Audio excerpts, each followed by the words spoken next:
Fala pessoal, tudo bem com vocês? No vídeo de hoje a gente vai falar sobre a ação da Copel, né?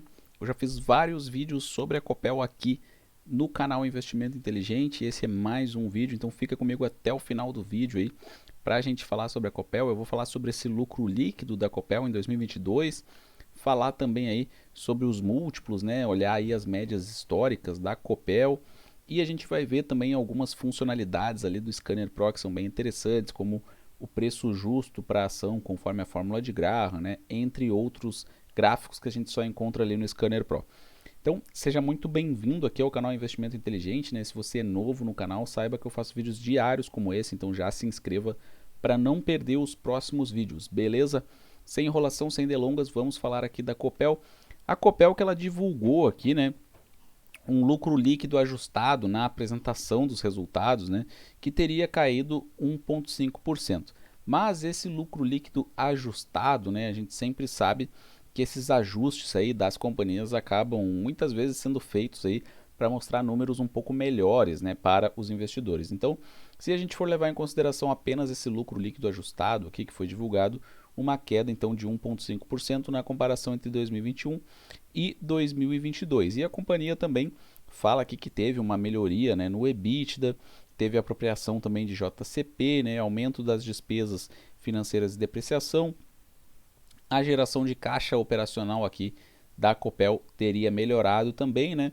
E se a gente for ver aqui então no Fundamentei, a gente consegue ver, eu gosto muito do Fundamentei, que a gente vê bem a fotografia aí dos resultados da companhia, né? Então aqui a gente vê que a Copel ela dá lucro há muito tempo, né? A última vez que a Copel deu prejuízo foi em 2002, então quer dizer, há cerca aí de 20 anos, né, que ela só dá lucro, né? A gente pode ver que na maior parte das vezes aí margem líquida boa, ROI bom também, algumas vezes não tão bons assim, mas no geral números bons, né?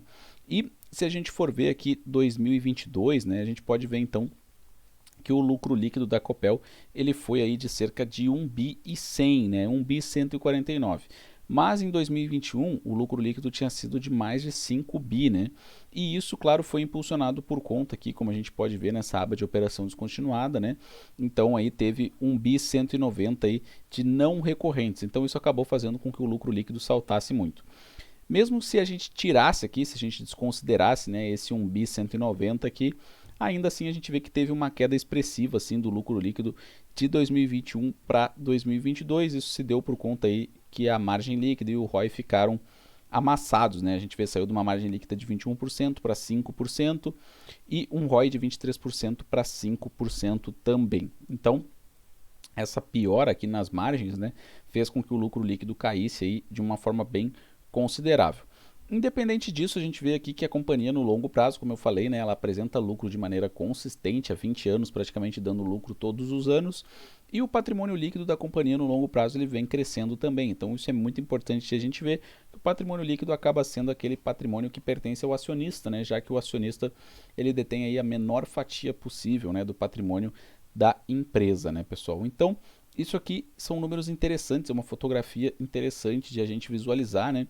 Observar então que houve uma queda no lucro líquido bem acentuada, assim, independente daquele não recorrente que ocorreu em 2021, né? Então agora a gente tem que ver como que a empresa vai se comportar aí nos próximos trimestres, né? Se a gente for ver, a empresa ela tem mais de 2 bi 600 aí em caixa e ela tem uma dívida de 12 bi, né? Mais de 12 bi. Aqui dá um dívida líquida pelo EBITDA de 2,3 vezes, né? Então esse endividamento aqui é um endividamento que a gente até pode considerar normal, né? As elétricas elas costumam operar mais alavancadas, ter uma dívida mais alta mesmo, né? E a gente tem que ver então aqui que ela tem uma dívida até razoável. Claro que se a gente for ver aqui nos resultados da Copel, né, a gente pode observar o perfil do endividamento, né? Então a gente pode ver aqui que esse perfil do endividamento, né, ele tem um prazo médio aí de vencimento de praticamente 4 anos. Então não é uma dívida tão alongada assim, é uma dívida com um prazo menor, né, pessoal? Tem algumas elétricas aí que tem um prazo de vencimento muito maior. Aqui no caso da Copel, ela não tem um prazo tão grande assim. Como a gente pode ver, ó, a posição de caixa dela, né? Ela cobre a dívida aí que ela tem que pagar em 2023, cobre a dívida de 2024, não cobre a de 2025. Claro que ela vai gerar caixa, né, durante 2023, 2024. Pode ser que ela chegue em 2025 com mais caixa do que a dívida propriamente que vence em 2025. Então, a gente sempre tem que observar isso, né? Mas isso aqui é uma situação até que a Copel ela acaba destacando, né, que ela não tem exposição cambial, né? A gente vê que a maior parte da dívida aí ela vem de debêntures, né? A maior parte está atrelada ao CDI, então a gente pode observar de 2021 para 2022, né, o CDI subiu muito, né, porque a taxa Selic subiu muito, então isso acabou fazendo também com que a dívida da Copel aí ficasse maior, né, nessa relação dívida líquida pelo EBITDA, né? Inclusive, se a gente for ver a posição aqui da dívida, né, em 2021 era de 11.800, ela saltou para 12.400. Então isso muito também por conta desse aumento do CDI, da taxa Selic, né? Já que a maior parte da dívida aqui é indexada no CDI, né, pessoal? Então isso aqui é importante de ver. Outro ponto importante de a gente ver também em relação à dívida é que o custo médio da dívida é de 9,67, né? E a gente teria que ver o ROIC aqui, né, da Copel, né, que é o retorno aí sobre o capital investido. Então a gente vê aqui no Scanner Pro que o ROIC da Copel é de 8,09. Então quer dizer, esse ROIC ele está menor que o custo médio da dívida, né? O ideal para a Copel é que ela conseguisse, né, ter um ROI mais alto aqui, né? Porque daí ela consegue rentabilizar bem essa dívida, né? Se ela tem um ROIC abaixo do custo da dívida, isso é negativo para a empresa, né, pessoal? Então é um ponto para a gente observar, né? O ideal para a Copel é que nos próximos trimestres ela consiga melhorar esse ROIC. Aqui no Scanner Pro a gente vê que ela está aí negociada atualmente com um PL de 17, então o que acontece, né? O lucro dela caiu muito, então isso acabou fazendo com que o PL aí aumentasse, né? Então a Copel por muito tempo ela negociou aí com múltiplos bem baixos mesmo, né? 5, 6, e agora ela está com um PL de 17, um PL bem mais alto.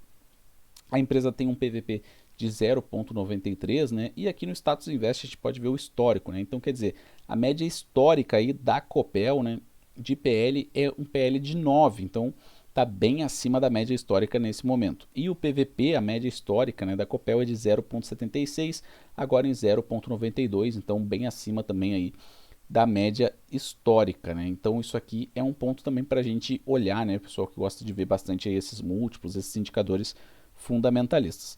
Se a gente for ver o histórico da cotação, a gente vê que ela está bem no meio do caminho aí, entre a mínima e a máxima dos últimos 12 meses. Aqui, né, no gráfico de histórico de cotação, a gente vê um ponto amarelo. Esse ponto amarelo aqui no Scanner Pro indica o preço justo da ação conforme a fórmula de Graham. Claro, sempre olhar isso com cautela, porque a fórmula de Graham é apenas um método, né? Eu gosto bastante, sempre trago aqui nos vídeos, mas existem muitos outros métodos, né? Muitas situações que a gente tem que interpretar, então a gente sempre tem que ter cautela. Independente disso, né, aqui está a informação, né, é válido para fins de informação.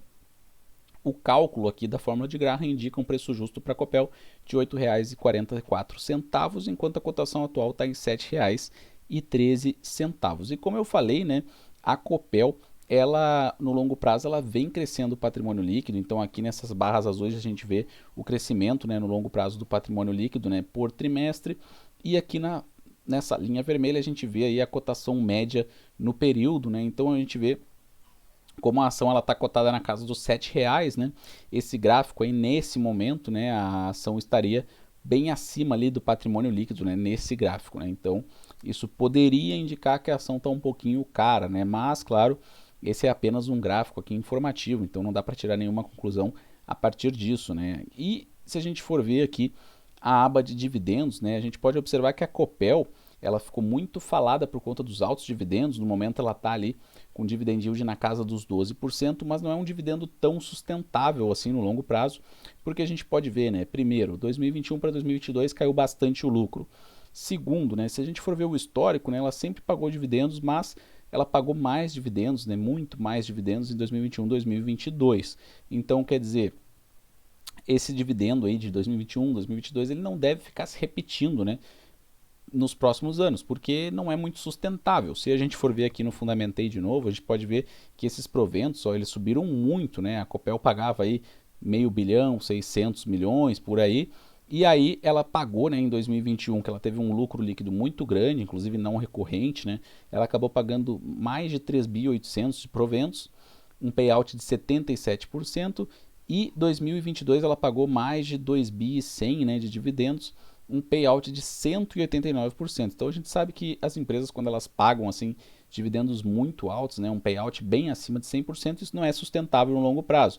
Então, a Copel não é uma empresa assim que eu esperaria, né, receber 12% sempre, porque 12% é a fotografia aí dos últimos 12 meses. A gente teria que ver para o futuro, né, e analisando que o lucro líquido caiu bastante de 21 para 2022 e que esse payout estava muito alto, então eu acredito que a tendência seja assim os dividendos reduzirem aí nos próximos trimestres, né, pessoal? Então eu quero saber de vocês aí o que vocês acharam dessas informações aqui do vídeo. Deixem comentários se vocês têm ação da Copel ou não, se vocês gostam ou não da ação. Eu leio e respondo todos os comentários aqui do canal, eu aprendo muito com vocês.